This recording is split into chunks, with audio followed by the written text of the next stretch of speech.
So let me start off by saying this was not planned.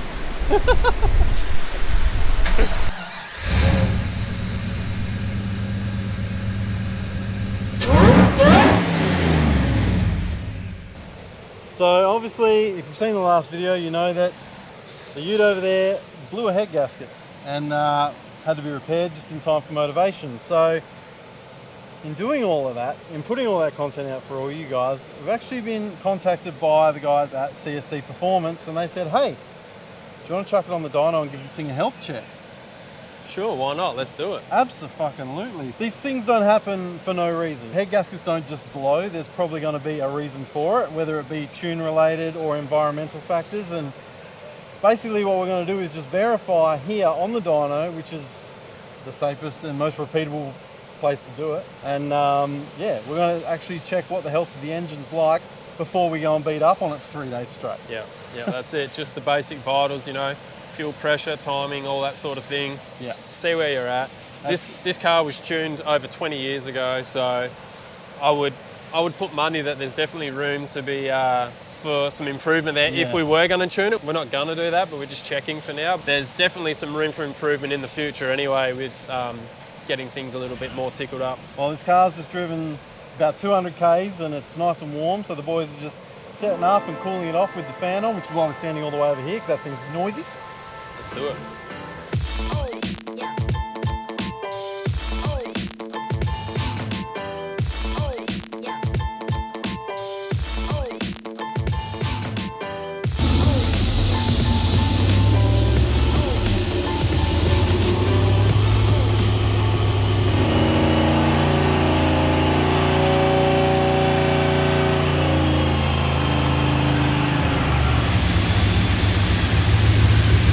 Done the first run there, basically just verifying timing, making sure that we know exactly what it's doing.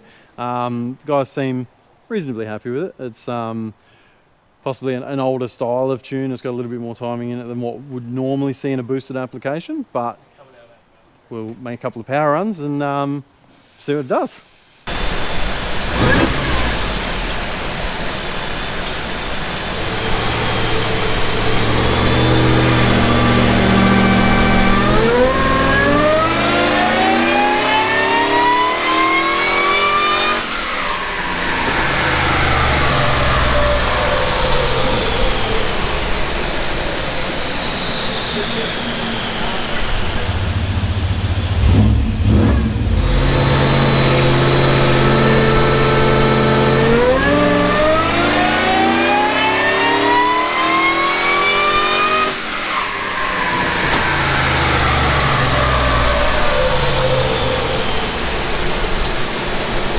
That is actually unbelievable. I'm shocked that it made that power on the first run. It's almost exactly the same as the power that it made 20 years ago when it first put the blower on it. Shows just how repeatable the car is and how well it's been maintained over the years, because there's been next to no change. There's a little bit of an issue with the pressure regulator, so we're just going to check that out at the moment. It's not really changing when you blip the throttle.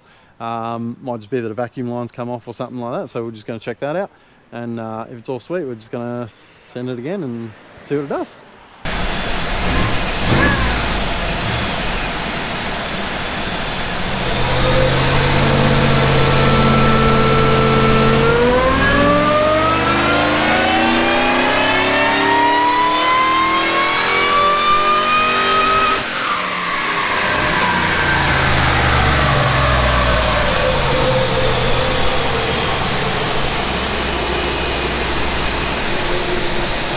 330.1 rear wheel horsepower. I'm pretty sure, if I remember correctly, I've got a dyno sheet from 2004 that says exactly that. The same, exactly the same. This thing is so friggin' repeatable, it's insane. What you can see though on the dyno is that up the top, she's starting to run out of fuel. It is starting to lean out a little bit. It's actually pretty pig rich in the middle, but we think that's probably because of the amount of timing that it's running. It's just sort of like how you would tune it that way, I guess, if you run the extra timing, put a little bit more fuel in there to control the combustion temperature. So, I mean, I'm not a tuner. I'm certainly not going to profess to be a tuner, but how I would probably do is maybe have a little bit less fuel, maybe have it at about 12 to 1 with a bit less timing, probably make about the same power, but you know, this is obviously working, right? It's obviously working.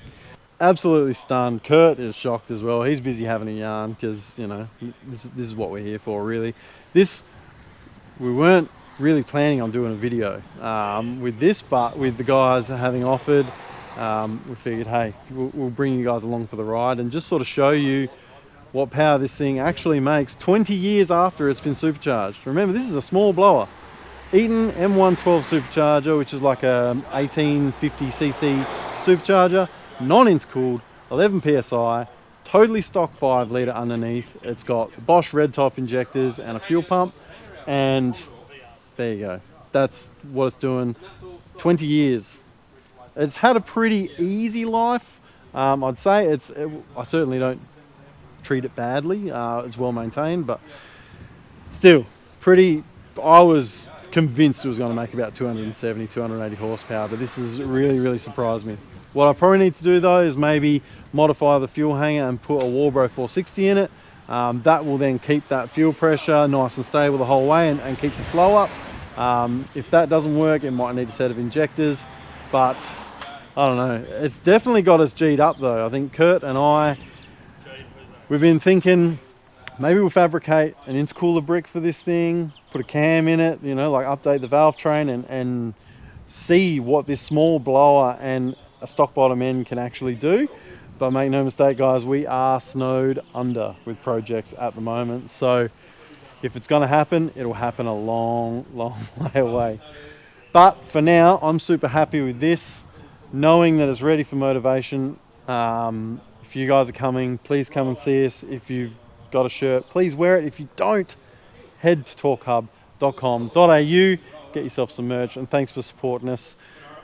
Massive thanks to Jason and Rob at CSC Performance, absolute legends. These guys do know their shit, and you know, just a massive thanks for reaching out to us to want to give this thing a health check, because who would have thought 4 years ago, before we started any of this, that we'd have people reaching out offering that kind of help. So I've got to say massive thanks to these guys.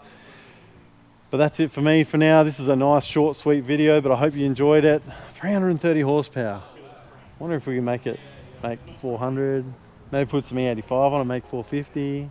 What do you reckon? Nah, I don't know. I just got to fucking behave myself, one project at a time.